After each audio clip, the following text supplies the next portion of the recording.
Antonio Santos is with us here live, and Oh he God. says, Tony, were you motivated to get involved in the Anarchy in the Arena when Drowning Pool was playing? I mean, listen, you've seen all these Anarchy in the Arena matches. You've been at all of them.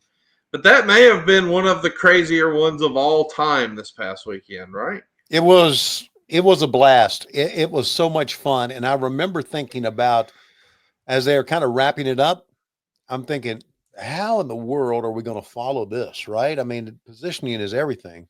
But I thought the next Don Callis family, and of course Will Ospreay and Hangman after that, and of course Paragon, all did a great job. So it was. Did we just have another count out? No, coming back. So it was fun. It really was. It was a lot of fun in many many ways. All the guys.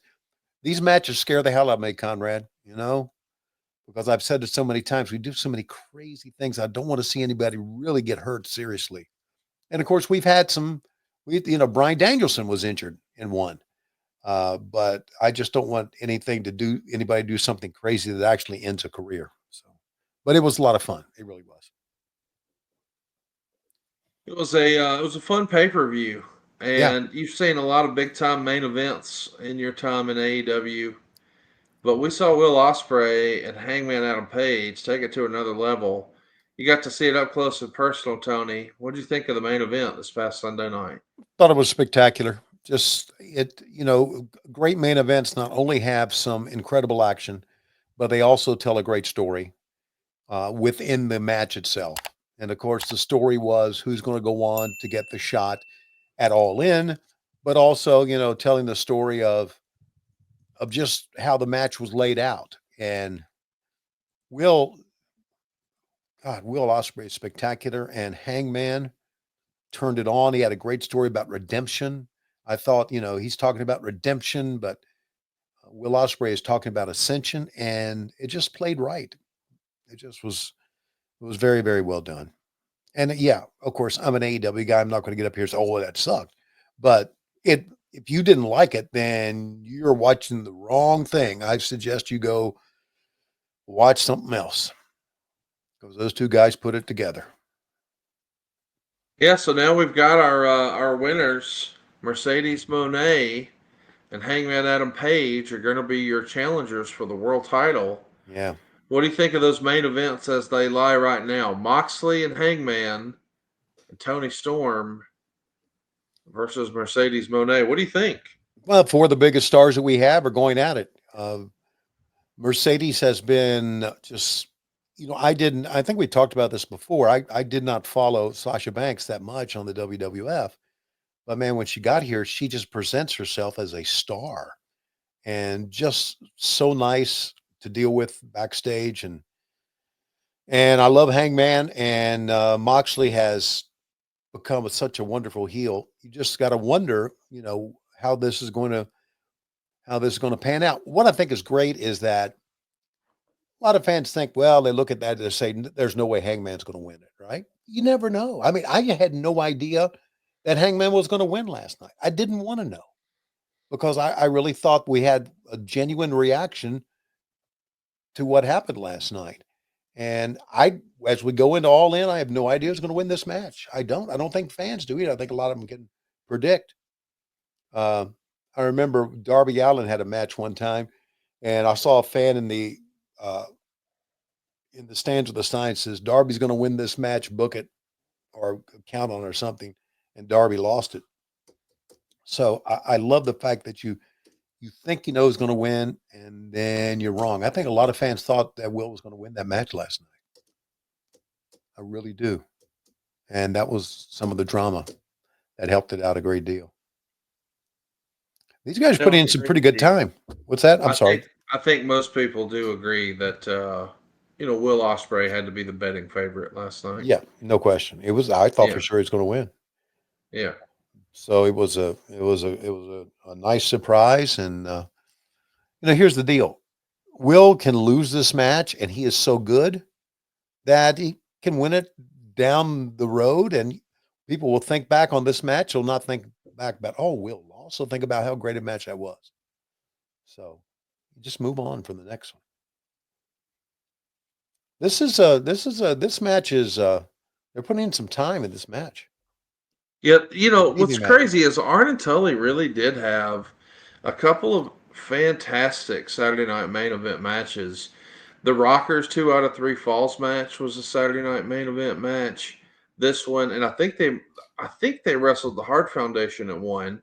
I know they wrestled the Hart Foundation at SummerSlam, but Arn and Tully, man, I know we all think of them as being JCP guys, but those are some iconic matchups when you're talking about the Hart Foundation and the Rockers and Demolition.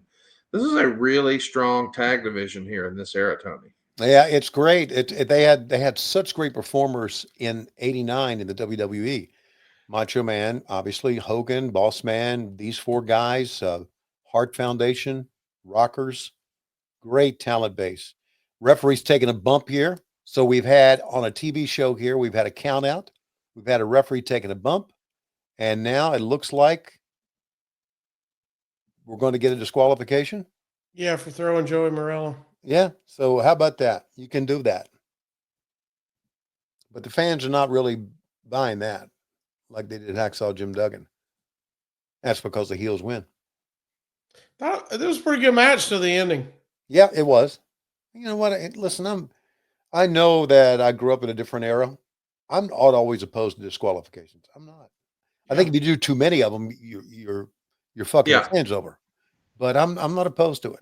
You know. Of course, like you mentioned earlier, it also set up the run of house shows they're about to start bringing us. Of Yes. This rivalry has now ignited.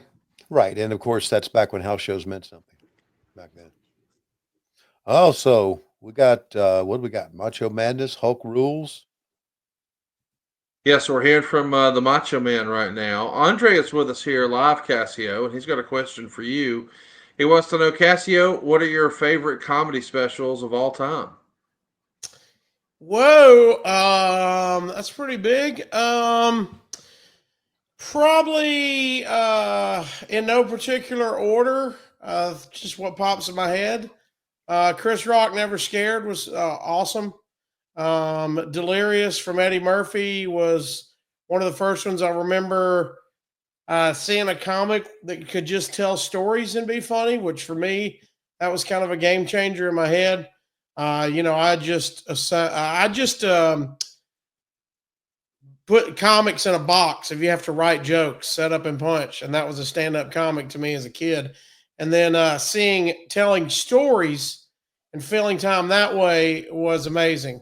I absolutely wore out the Kings of Comedy when that came out with Steve Harvey and D.L. Hughley and Bernie Mac and Cedric the Entertainer. We had it on VCR, and just absolutely wore it out. Chappelle Killing Them Softly is going to be an all-timer as well. Yeah, that's right. Did you ever see Eddie Izzard's Dressed to Kill? I did not. Oh, all-timer? To me, it's one of the all-timers. I'm in. Yeah, the routine about the Star Wars canteen, not the cantina, but the canteen. No, the cafeteria on the Death Star. It's fucking great. I mean, I'll watch them all differently now. Yeah.